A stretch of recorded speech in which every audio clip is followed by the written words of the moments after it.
राधे राधे।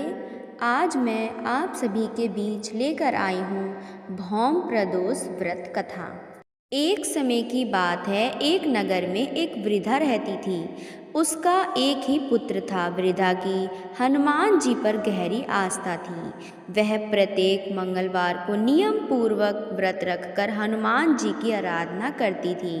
एक बार हनुमान जी ने अपनी भक्तिनी उस वृद्धा महिला की श्रद्धा का परीक्षण करने का विचार किया। हनुमान जी साधु का वेश धारण कर वृद्धा के घर गए और पुकारने लगे, है कोई हनुमान भक्त जो हमारी इच्छा पूर्ण करे?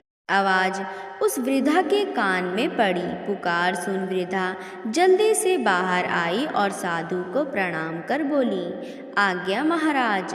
हनुमान वेशधारी साधु बोले, मैं भूखा हूँ, भोजन करूँगा, तुम थोड़ी जमीन लीप दो। वृद्धा दुविधा में पड़ गई। अंततः हाथ जोड़कर बोली, महाराज, लीपने और मिट्टी खोदने के अतिरिक्त आप कोई दूसरी आज्ञा दें, मैं अवश्य पूर्ण करूँगी।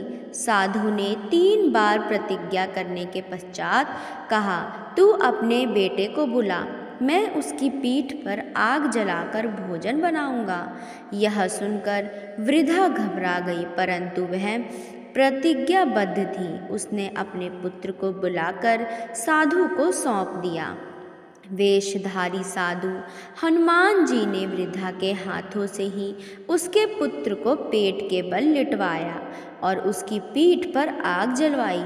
आग जलाकर दुखी मन से वृद्धा अपने घर में चली गई।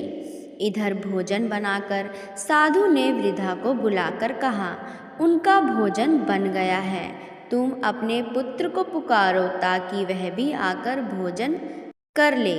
इस पर वृद्धा बोली, उसका नाम लेकर मुझे और कष्ट ना दे। लेकिन जब साधु महाराज नहीं माने तो वृद्धा ने अपने पुत्र को आवाज़ लगाई। वह अपनी माँ के पास आ गया। अपने पुत्र को जीवित देख वृद्धा को बहुत आश्चर्य हुआ और वह साधु के चरणों में गिर पड़ी।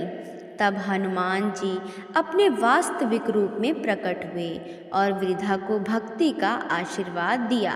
बोलिए जय बजरंग बली की। हर हर महादेव।